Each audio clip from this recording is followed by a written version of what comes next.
a compartir la palabra, mis hermanos. Es segundo domingo de Adviento y, como les decíamos, el día de hoy estamos nosotros recordando la fe. La fe es fundamental para la vida cristiana, es esencial, mis hermanos. De hecho, nos define como cristianos. Podemos decir que nosotros somos un pueblo de fe, ¿sí? Es la confianza absoluta que tenemos en Dios. Nuestra fe, mis hermanos, es determinante en nuestra forma de vivir, ¿sí? Es una fe que verdaderamente opera en nuestra vida. Y miren, ahí es donde se nota la diferencia entre un cristiano maduro y un cristiano inmaduro. Cuando la fe realmente se vuelve relevante, cuando la fe en verdad determina la forma en cómo vivimos, es que nosotros podemos entender que hemos crecido espiritualmente. Santiago lo pone en otras palabras. Santiago es mucho más duro. Si quieren, vamos allá a Santiago capítulo 2, versículos 14 al 26. Él nos va a hablar acerca de la fe. Santiago nos va a hablar acerca de la fe, la importancia de la fe, pero de una fe viva, mis hermanos, es decir, una fe que opera, una fe que no se queda en discurso, que no se queda en conceptos, que no se queda en mera doctrina, aunque la doctrina es importante, es más bien una fe que impacta la vida. De lo contrario, dice Santiago, la fe es una fe muerta. Santiago capítulo 2, versículo 14 en adelante, dice: hermanos míos, ¿de qué le sirve a uno alegar que tiene fe si no tiene obras? ¿Acaso podrá salvarlos esa fe? Supongamos que un hermano o una hermana no tienen con qué vestirse y carecen de alimento diario. Y uno de ustedes les dice que les vaya bien, abríguense y coman hasta saciarse, pero no les da lo necesario para el cuerpo. ¿De qué servirá eso? Así también la fe por sí sola, si no tiene obras, está muerta. Sin embargo, alguien dirá: tú tienes fe y yo tengo obras. Pues bien, muéstrame tu fe sin las obras y yo te mostraré la fe por mis obras. ¿Tú crees que hay un solo Dios? Magnífico. También los demonios lo creen y tiemblan. ¡Qué tonto eres! ¿Quieres convencerte de que la fe sin obras es estéril? ¿No fue declarado justo nuestro padre Abraham por lo que hizo cuando ofreció sobre el altar a su hijo Isaac? Ya lo ves, su fe y sus obras actuaban conjuntamente y su fe llegó a la perfección por las obras que hizo.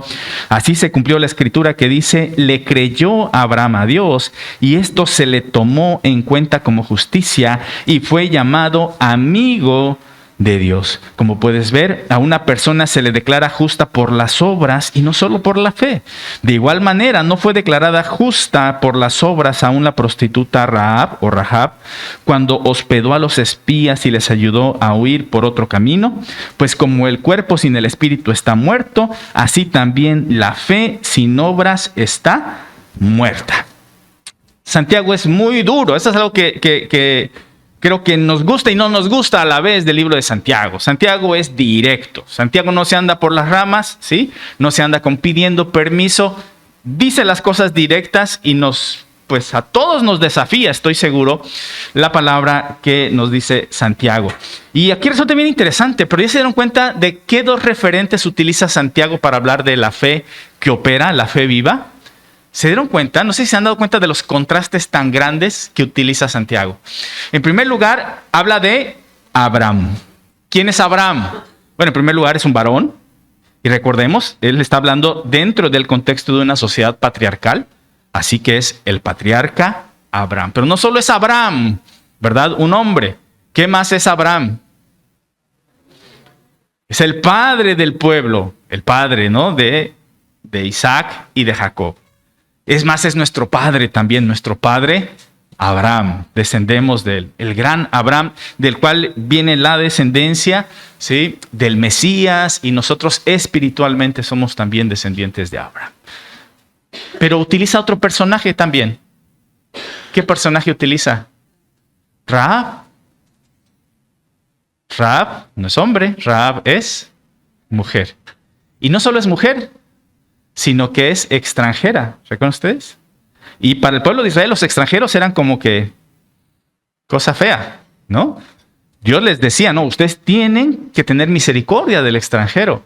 Pero el pueblo de Israel generalmente trataba de perros a los extranjeros. Era una mujer, era una extranjera, y no solo eso, sino que era una prostituta. 3 veces excluida en una sociedad patriarcal. Mujer, extranjera y prostituta. Y Santiago utiliza a este nuestro padre Abraham, y a esta mujer extranjera, prostituta, como ejemplo de la fe. ¡Wow! Porque la palabra de Dios rompe con todo eso. No importa de qué linaje vengas, no importa tu color de piel, no importa de qué familia seas. Lo que importa es la fe. Y entonces menciona a este Abraham, ¿verdad? Que dice, por su fe, él ofrece en sacrificio a su hijo Isaac. Piénsenlo bien, no hay manera de que eso suene bonito, mis hermanos, que de pronto Dios le diga a Abraham, ofréceme a tu hijo. Primero le había prometido que en ese hijo le iba a dar descendencia, tú le dices, ofrécemelo. Debió haber sido durísimo, mis hermanos. ¿Y qué es lo que hace Abraham? Abraham ofrece lo más valioso para él. No solo es su hijo, mis hermanos, no solo es el amor de padre. Tratemos de ponernos en el contexto en el que vivió Abraham. Recordemos, para un hombre era fundamental dejar descendencia, para una mujer también. Una mujer que no podía tener hijos se sentía mal, sentía que no valía, que no servía. Un varón que no dejara descendencia sentía lo mismo, sentía que su nombre iba a desaparecer de la faz de la tierra. Ese era el concepto. ¿Sí? Mi nombre no va a desaparecer si yo tengo descendencia. Si no la tengo, desaparece. Es difícil a veces entenderlo porque nuestra cultura es distinta. Pero lo que le pesaba tanto a Abraham era eso. Y recuerden ustedes, cuando Dios le dice, te voy a dar descendencia, dice, bueno, voy a tener que heredar a mi esclavo. Sí, aquí tengo mi esclavo y le voy a dejar todas las cosas a él y él finalmente va a darme descendencia. Y Dios le dice, no va a ser tu esclavo, tu mujer va a tener un hijo, tú vas a tener un hijo. Ya eran ancianos, ya eran grandes, era una mujer estéril. Y cuando Dios le da a Isaac, yo no me imagino el gozo, la alegría de Abraham de tener ese precioso tesoro, su hijo. Insisto, no solo por la paternidad como la entendemos ahora, sino porque está dando cuenta que las promesas de Dios son fieles. Y viene la descendencia que él tanto anhelaba. Y de pronto un día Dios le dice, sacrifícame a ese hijo tuyo. ¡Wow! ¡Qué duro!, ¿no? ¡Qué duro! Y sin embargo, Abraham obedece. Miren, Abraham le dio a Dios lo más valioso que tenía. A eso se le llama adoración. La pregunta es, ¿nosotros le estamos dando a Dios lo más valioso que tenemos? ¿Y cómo sé lo que es más valioso? Aquello en lo que más piensas. Aquello que más te desgasta, aquello que más te preocupa. Los hijos. Y esos hijos, ¿verdad? Son dolores de cabeza. Se andan yendo allá a los estados del norte nada más a dar dolor de cabeza. ¿Qué le estamos entregando a nuestro Dios? Eso es la adoración.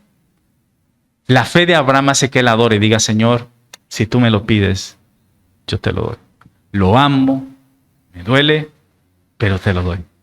Y Dios ve el corazón de Abraham y dice que gracias a eso, Abraham es llamado amigo de Dios. Wow. Esta relación de confianza. El autor de la carta a los Hebreos dice que Abraham tenía la certeza, la plena seguridad de que la promesa de Dios era fiel y de que si él sacrificaba a Isaac, Dios podía levantar de entre los muertos a su hijo. Eso es fe. Abraham tiene fe, adora. Pero Rahab también. Rahab también. Una mujer extranjera. Y quizás uno podría decir, esa Rahab era una traidora. Espera. Rahab había escuchado acerca del Dios verdadero. Rahab había escuchado acerca de la verdad. Yo no sé cuál ha sido tu experiencia, mi hermano, pero probablemente tu familia te ha tachado de traidor por estar aquí, ¿no? O de traidora por estar aquí. No lo sé. ¿Sí? Algunos quizás tienen la bendición y también la dificultad, ¿verdad? Estos de ser cristianos de segunda, tercera generación. Es que mis padres, mis abuelos eran evangélicos. Quizás sería bueno platicar con aquellos que son hijos de hermanos cristianos, nietos de cristianos. Tampoco la tienen tan fácil. Pensamos que, wow, qué bonito, esto va a ser bien bonito. Resulta que no es cierto. También tienen sus dificultades. Pero muy probablemente tú tuviste que pasar por esta experiencia de que te llamaran traidor. Es que la abuela nos enseñó sobre la fe, ¿no? Y tú estás empezando a irte con los cristianos. Es que la abuela era bien buena. Es que la abuela tenía un gran corazón. Es que la abuela tenía mucha fe. Pero estaba equivocada. Estaba equivocada, lo siento. He conocido la verdad. Y Rahab, cuando conoce la verdad, miren, dice, caray, yo creo que pensó en su mente, su corazón, aceptar a estos espías va a implicar que todos me desprecien. En mi pueblo me van a despreciar. Pero es que esto es la verdad. No puedo negar las puertas a la verdad. Mi hermano, no niegues las puertas, no cierres las puertas a la verdad. Rahab abre las puertas, recibe a estos espías, hace lo correcto por encima de lo que piensen los demás. Y mira, yo no sé qué habrá pensado su familia, pero ¿te acuerdas que Rahab les dice a los espías? Dice, bueno, yo los voy a ayudar, pero tengan compasión de mí y de mi familia.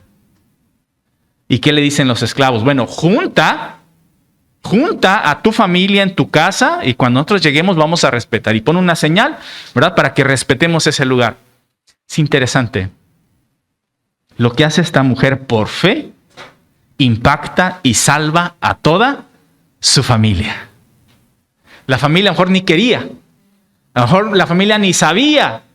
Pero Rahab le dice, ¿sabes qué? Voy a hacer un pozolito, vénganse, ¿no? Y al pozole, ¿quién le corre, hermanos? Nadie, ¿verdad? Vámonos, sí, órale. Y en ese momento, pum, llega el pueblo y la casa de Rahab permanece firme. Todas las murallas caen. Y por su fe, Rahab no solo se salva a ella, sino que también salva a los suyos. Y está en la línea genealógica del Señor Jesucristo, ¿no? La fe que opera. Maestros pueden salir ahora sí a su clase.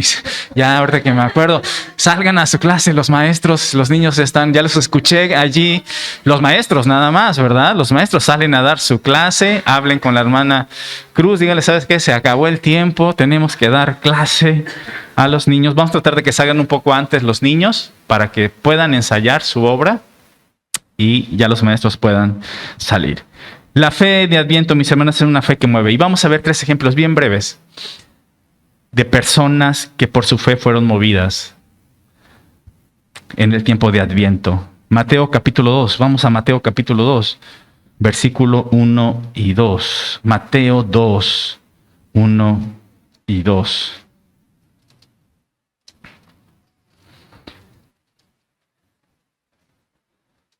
Y ahorita que estoy leyendo, mis hermanos, todavía está la oferta, hermanos, varones, no la desaprovechen. Todavía pueden cantar un canto especial el domingo. Vamos a cantar precisamente sobre este tema. Mateo capítulo 2, versículo 1 y 2. Ay, no encuentro el 2, hermanos, ya. Dice, después de que Jesús nació en Belén de Judea, en el tiempo del rey Herodes, llegaron a Jerusalén unos sabios procedentes del oriente. ¿Dónde está el que ha nacido rey de los judíos? Preguntaron. Vimos levantarse su estrella y hemos venido a adorarlo. Muchas cosas podemos aprender de estos sabios de oriente, mis hermanos, pero en lo que yo me quiero enfocar es que una fe genuina, mis hermanos, está atenta al mover de Dios en medio de los tiempos. Una fe genuina está atenta a lo que Dios está haciendo en medio de los tiempos, mis hermanos. ¿Quiénes eran estos sabios? Ese es un verdadero trabucle, mis hermanos. Si ustedes se dan cuenta y han leído el capítulo 2, no se explica demasiado. Hay diferentes teorías. Quizás la más adecuada es que eran sabios que venían de Persia o de Babilonia. Eran sabios. Era gente que se dedicaba a estudiar los astros. No eran astrónomos como los entendemos ahora. Tampoco eran astrólogos como los entendemos ahora. Quítense eso de la cabeza, ¿verdad? No eran como Walter Mercado y que Piscis, ¿verdad? Tú vas, nada que ver con eso. ¿Sí? No era eso. Estudiaban los astros, obviamente tenían conocimientos de astronomía y ellos trataban de buscar señales en los astros, pero era gente que también sabía de filosofía, ¿sí? Sabía de historia, sabía de medicina, era gente que sabía de muchas cosas, ¿sí? Eran sabios. Se utilizaba también la palabra mago, mis hermanos, pero una vez más hay que quitarnos la idea, no era gente que hiciera hechicerías o que sacara el conejo del sombrero, no tiene nada que ver con eso, era un término simplemente que hablaba de estas personas que eran cultivadas en distintas ciencias y seguramente también en la medicina, en la herbolaria. Pero eran personas sabias que estudiaban los astros. Y lo más seguro es que estos sabios hubieran sido influenciados por los judíos de la diáspora. ¿Qué es la diáspora? Recuerden que cuando se conquistan, los extranjeros conquistan al pueblo de Israel, se llevan cautivos a muchos judíos. Y muchos judíos se establecieron en las naciones vecinas y ya no regresaron a Jerusalén, se quedaron allí en las naciones vecinas. A eso se le llama la diáspora. Y entonces en toda la cuenca del Mediterráneo había comunidades judías que ya no regresaron a la tierra de Israel, más bien se establecieron, por ejemplo, en África, ¿sí? En Egipto, Alejandría, por ejemplo, tenía una comunidad judía muy próspera, ¿sí? En Persia, en Babilonia, había comunidades judías prósperas también e importantes. Y seguramente estos sabios habían sido influenciados por la fe de los judíos. A muchos de ellos se les llamaba prosélitos. O se les llamaba también como los temerosos de Dios. Eran personas que no eran judías, no estaban circuncidadas, no. Está buena la obra, mis hermanos. Está buena. No se la pierdan. Sí, no estaban circuncidados, no guardaban toda la ley de Moisés. Sin embargo, salud, simpatizaban con la ética, con la moral y con la enseñanza de un solo Dios. Es decir, creían en Dios aunque no judaizaban, no eran judíos. A eso se les llamaba los temerosos de Dios. Personas que temían al Dios verdadero aunque no eran judíos. Y muy probablemente estos sabios eran este tipo de personas. Y bueno, les digo, podemos aprender mucho de ellos. Vinieron desde lejos, mis hermanos, para adorar al Señor. Hemos dicho mucho, hemos hablado acerca de esto, ¿verdad? El costo, el esfuerzo, el tiempo que debió haber costado el ir a adorar al Señor, y ellos lo hacen. Es una verdadera adoración. Pero insisto, en lo que me quiero detener, mis hermanos, y algo también muy importante es que adoran a Jesús, Llegan a adorar a Jesús, no andan buscando a adorar a María ni a José. Es a Jesús, a quien están buscando. Pero algo importante, mis hermanos, en lo que me quiero detener, es que estaban atentos a las señales.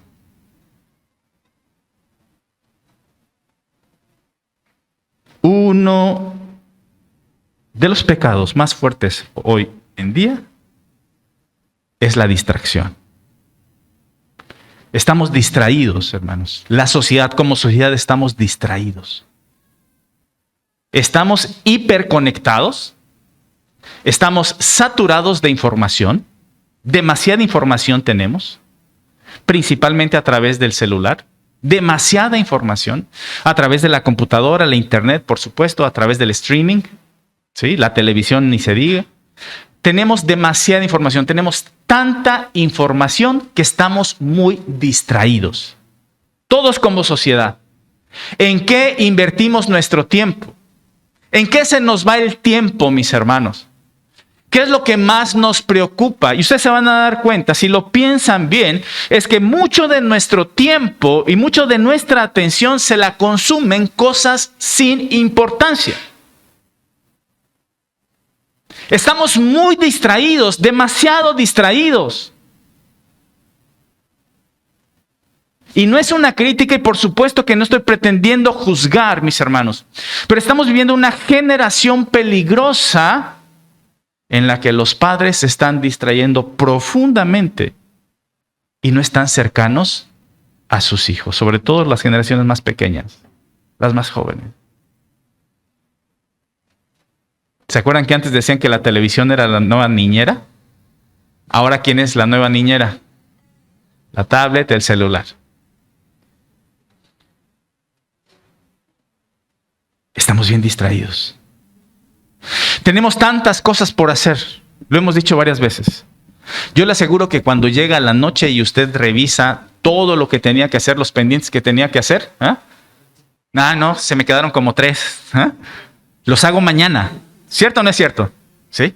Bueno, ya tengo 3. Pero ese día, al mañana, lo mismo y se le acumulan otros 3. Y entonces ya tiene 6 porque avanzó otros más, pero se le acumularon.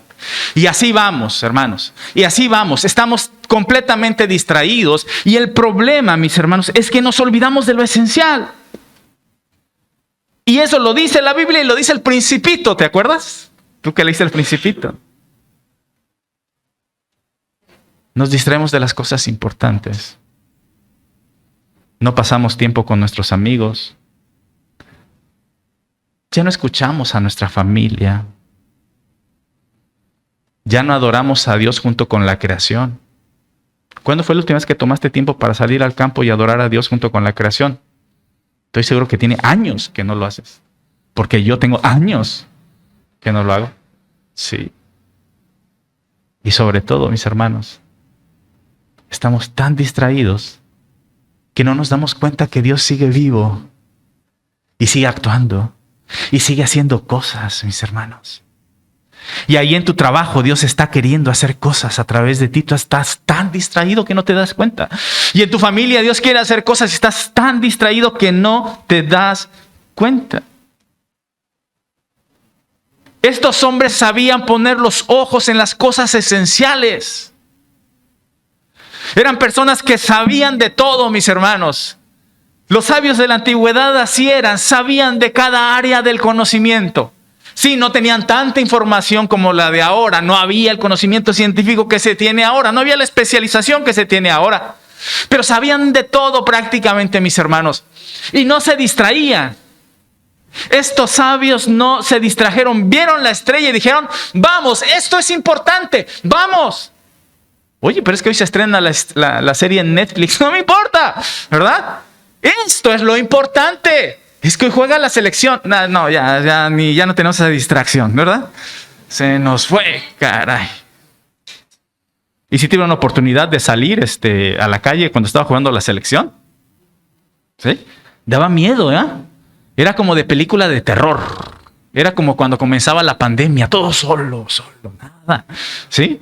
Todo en silencio, todos nada más escuchabas en las casas a los locutores ahí, mijito, pero las calles solas. No se distrajeron. Ya me distraje, ¿verdad? No se distrajeron. No se distrajeron. Apuntaban a las cosas importantes. No te distraigas, mi hermano. ¿Ya te diste cuenta de lo que Dios quiere hacer en tu trabajo? Porque, ¿sabes qué te digo? Dios está ahí. Y a lo mejor tú no te das cuenta. ¿O ya te diste cuenta todo lo que Dios te ha querido decir a través de tu familia? ¿A través de tus amigos? A lo mejor te está queriendo decir muchas cosas y tú no te das cuenta porque estás bien distraído. Estás lleno de cosas que no necesariamente son malas, mi hermano. ¿Sí? Eres muy trabajador, qué bueno que lo seas. Felicidades, no está mal que seas trabajador, eso es muy bueno, qué bueno que seas responsable. Pero que no se te olvide que el trabajo es un medio y no es un fin. Es solo el medio para llevar el alimento a tu hogar. Pero no solo eso, es el medio a través del cual tú puedes dar testimonio del Señor Jesucristo fuera de la iglesia. Tu trabajo. Pero es un medio, no es un fin. Y mucha gente lo toma como un fin y es trabajar.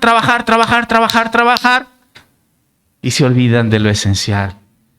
Qué bueno que seas tan inteligente, qué bueno que saques 10, puro 10 en tu boleta. Pero eso es solo un medio, no es un fin.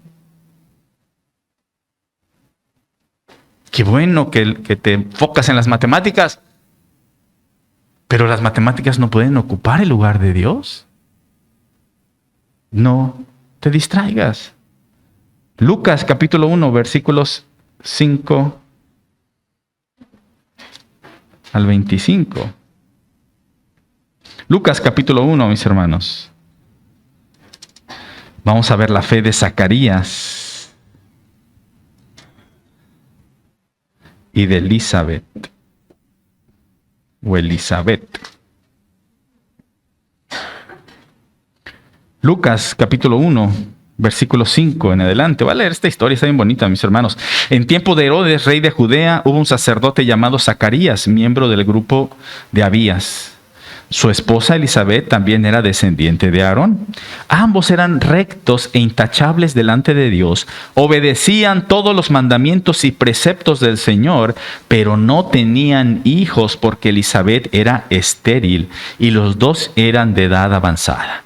Un día que Zacarías, por haber llegado al turno de su grupo, oficiaba como sacerdote delante de Dios, le tocó en suerte, según la costumbre del sacerdocio, entrar en el santuario del Señor para quemar incienso.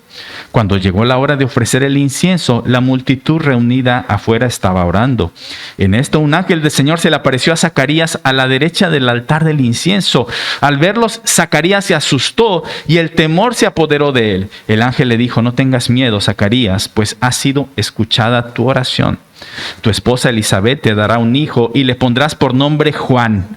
Tendrás gozo y alegría, y muchos se regocijarán por su nacimiento, porque él será un gran hombre delante del Señor. Jamás tomará vino ni licor, y será lleno del Espíritu Santo, aún desde su nacimiento. Hará que muchos israelitas se vuelvan al Señor su Dios. Él irá primero delante del Señor con el espíritu y el poder de Elías, para reconciliar a los padres con los hijos y guiar a los desobedientes a la sabiduría de los justos. De este modo preparará un pueblo bien dispuesto para recibir al Señor. ¿Cómo podré estar seguro de esto?, preguntó Zacarías al ángel. Ya soy anciano y mi esposa también es de edad avanzada. Yo soy Gabriel y estoy a las órdenes de Dios, le contestó el ángel. He sido enviado para hablar contigo y darte estas buenas noticias. Pero como no creíste en mis palabras, las cuales se cumplirán a su debido tiempo, te vas a quedar mudo. No podrás hablar hasta el día en que todo esto suceda. Mientras tanto, el pueblo estaba esperando a Zacarías y les extrañaba que se demorara tanto en el santuario. Cuando por fin salió, no podía hablarles, así que se dieron cuenta de que allí había tenido una visión. Se podía comunicar solo por señas, pues seguía mudo. Cuando terminaron los días de su servicio, regresó a su casa. Poco después, su esposa Elizabeth quedó encinta y se mantuvo recluida por 5 meses. Esto, decía ella, es obra del Señor, que ahora ha mostrado su bondad al quitarme la vergüenza que yo tenía ante los demás. ¿Se dan cuenta cómo Elizabeth decía: no puedo tener hijos, soy estéril, es una vergüenza? El Señor ha tenido compasión de mí y ahora los tengo. Saltamos al versículo 57, mis hermanos. Cuando se cumplió el tiempo, Elizabeth dio a luz un hijo. Sus vecinos y parientes se enteraron de que el Señor le había mostrado gran misericordia y compartieron su alegría. A los 8 días llevaron a circuncidar al niño. Como querían ponerle el nombre de su padre, Zacarías, su madre se opuso. No, dijo ella, tiene que llamarse Juan. Pero si nadie en tu familia tiene ese nombre, le dijeron. Entonces le hicieron señas a su padre para saber qué nombre quería ponerle al niño. Él pidió una tablilla en la que escribió: su nombre es Juan. Y todos quedaron asombrados. Al instante se le desató la lengua, recuperó el habla y comenzó a alabar a Dios. Todos los vecinos se llenaron de temor. Por toda la región montañosa de Judea se comentaba lo sucedido. Quienes lo oían se preguntaban: ¿qué llegará a ser este niño? Porque la mano del Señor lo protegía. Wow. ¿Y quién fue este Juan? Juan el Bautista. Juan el Bautista, mis hermanos. Dice por ahí: el santo patrono de los bautistas. Nah, que santo patrono, no tenemos santo patrón. No tenemos, no tiene que ver, ¿verdad? Nada que ver con eso. Pero esta es una fe, mis hermanos, que adora genuinamente. Lo vimos en el video de la semana pasada, ¿se acuerdan? Es la misma línea de Abraham. 2 ancianos que no pueden tener hijos y de pronto Dios se manifiesta. El autor, Lucas nos quiere mostrar que lo que viene es tan importante como lo que sucedió con Abraham y con Sara, mis hermanos. Lo interesante es que estos estas personas, Zacarías y Elizabeth, estos hermanos iba a decir, ¿verdad? No eran cristianos todavía, Cristo no había nacido, ¿verdad? Pero Zacarías y Elizabeth, mis hermanos, eran personas que andaban en los caminos de Dios. Y a mí me llama mucho eso la atención, porque su condición era triste en el sentido de que no podían tener hijos. No podían tener hijos. Y sin embargo, ellos servían a Dios. Te digo una cosa, es triste darnos cuenta cómo cada vez crece más el cristianismo, entre comillas lo digo, cristianismo convenenciero, que solo busca a Dios no por Dios, sino por los beneficios que puede tener. Y si uno no tiene los beneficios que quisiera tener, entonces no sirvo a Dios. Tenemos a estos hombres, mis hermanos, bueno, a estas personas, Zacarías, Elizabeth, que eran ancianos, que no podían tener hijos y sin embargo, ellos seguían los mandamientos de Dios, obedecían a Dios. Lo obedecían, no por lo que Dios les daba, sino por lo que Dios era. Y una vez más, esa es la diferencia, mis hermanos, entre un cristiano maduro y un cristiano infantil. El cristiano maduro adora a Dios por Dios mismo. El cristiano maduro adora a Dios por lo que Dios es. El cristiano infantil adora a Dios cuando Dios le bendice, cuando le da cosas, cuando lo tiene bien, pero cuando las cosas están mal, cuando está pasando por pruebas, se aleja de Dios. Y así hay un montón, mis hermanos. Y esa debería ser la pregunta, ¿por qué nosotros adoramos a Dios? ¿De qué tamaño te ves tú ante Dios? ¿Del tamaño en que realmente eres? Que es bien pequeñito. ¿Y este Dios que merece toda la adoración? ¿Te acuerdas de este poema? De pronto se me olvida, se me viene hasta la mente. No me mueves, Señor, para quererte, el cielo que me tiene prometido, ¿no? Ay, se me olvidó la siguiente línea, ¿no? Y ni el infierno tan temido para dejar por eso de temerte, algo así. ¿Sí? Muéveme tú y tu cuerpo herido en la cruz. Se los voy a traer, mis hermanos, es maravilloso ese poema. Básicamente dice, no te amo porque me prometas el cielo y no te amo por temor al infierno. No es eso lo que me hace amarte.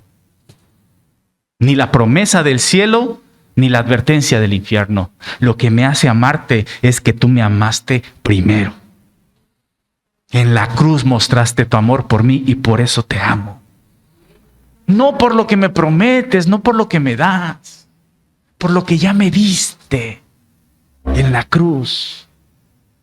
Y tenemos a un Zacarías y a una Elizabeth que amaban al Señor entrañablemente, una fe que tenía la convicción. Y miren, Dios no se olvidó de ellos. Dios no se olvidó de ellos. Y les mostró su favor y su gracia. Y fueron los padres de Juan el Bautista, que dice Jesús que de los nacidos de mujer, mis hermanos, hasta antes del reino de Dios, la persona más importante fue Juan el Bautista. Más importante que Platón, que Aristóteles, que Alejandro Magno. Piensa en cualquier personaje de la historia. Dice Jesús, el más grande de los nacidos de mujer fue Juan el Bautista. Pero dice que el más pequeño en el reino de Dios es más grande que Juan el Bautista. Por gracia, mis hermanos. Y estos hombres, bueno, estas personas, Zacarías, Elizabeth, amaron al Señor. Servían al Señor por su fe. Zacarías era sacerdote, ahora tengan mucho cuidado, Empezamos sacerdote, ya se lo imaginan aquí, wow, espectacular. Es que tener mucho cuidado.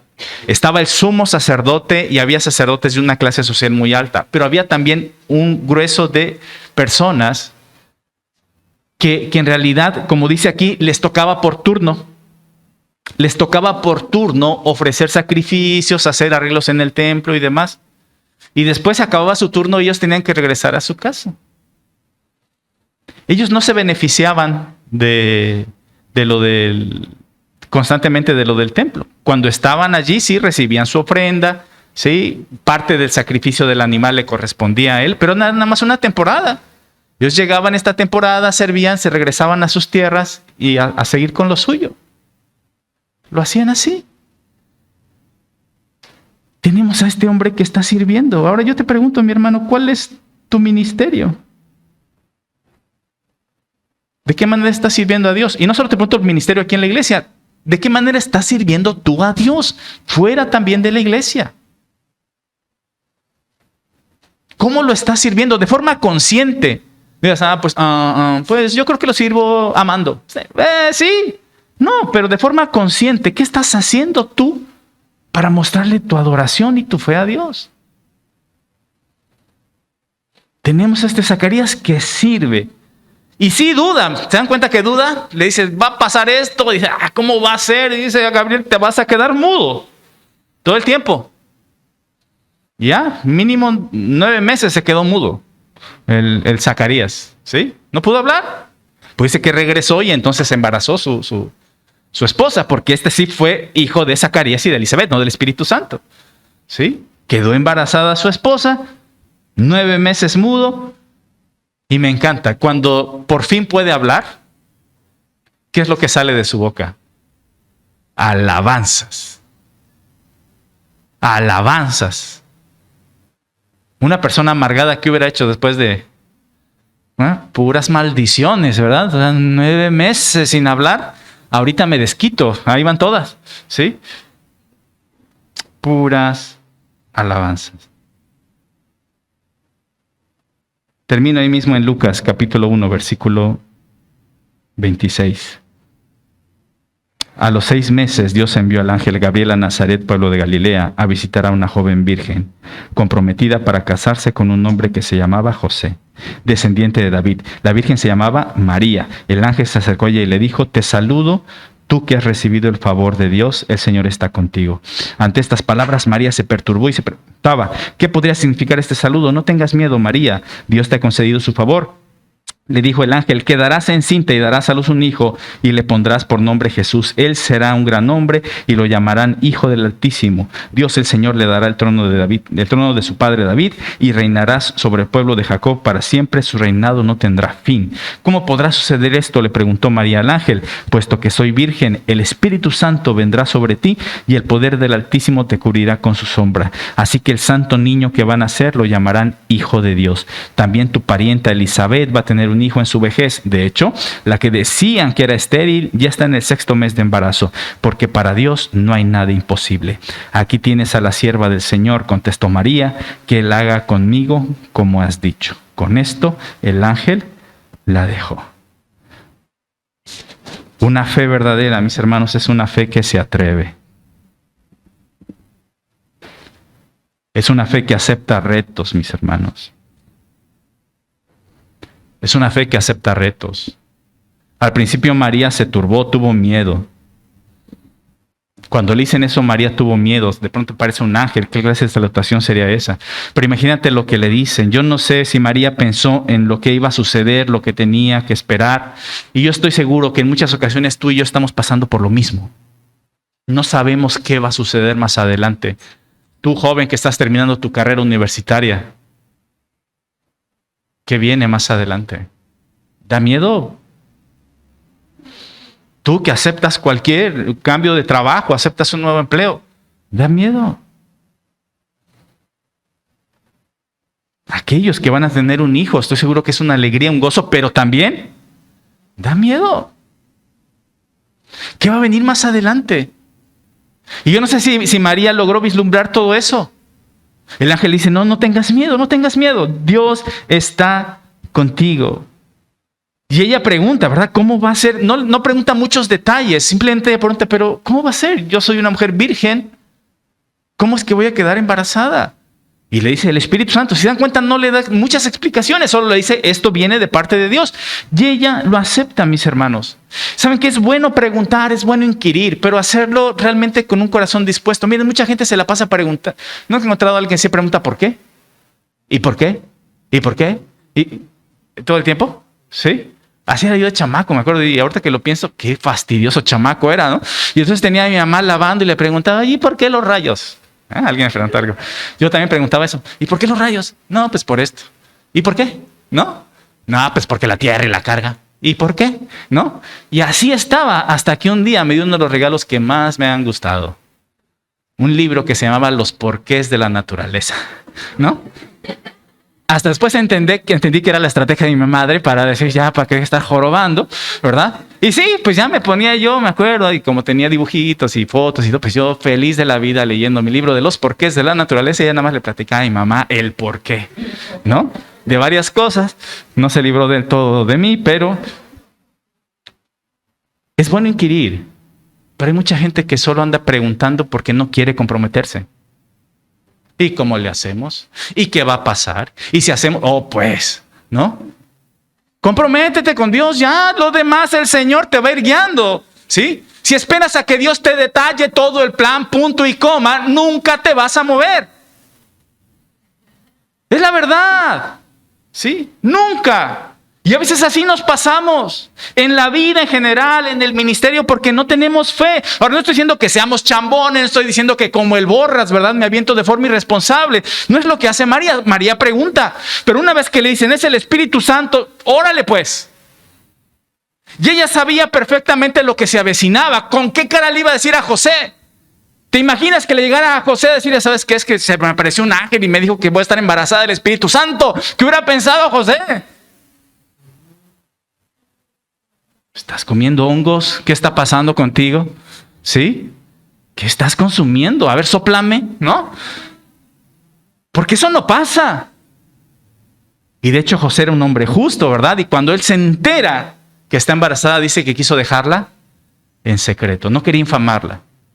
Él podía haber apelado a la ley y apedrear a María. Pero José era justo. Y te das cuenta de la justicia de José, no aplicó la ley a rajatabla. Más bien era una justicia que movía a misericordia. Dice, el Señor es misericordioso, yo voy a ser misericordioso, no quiero dañar a María, mejor la dejo en secreto. Yo no sé, quizás porque así pasa, va todo el pueblo, uy, ¿quién será el papá? Uy, ese José no cumplió, ¿ah? Ya nomás la embarazó y se fue. Y así pasa. Hasta que un ángel le dice a José, no tengas miedo, esto viene de Dios. Y José obedece. Pero María sabía lo que le esperaba.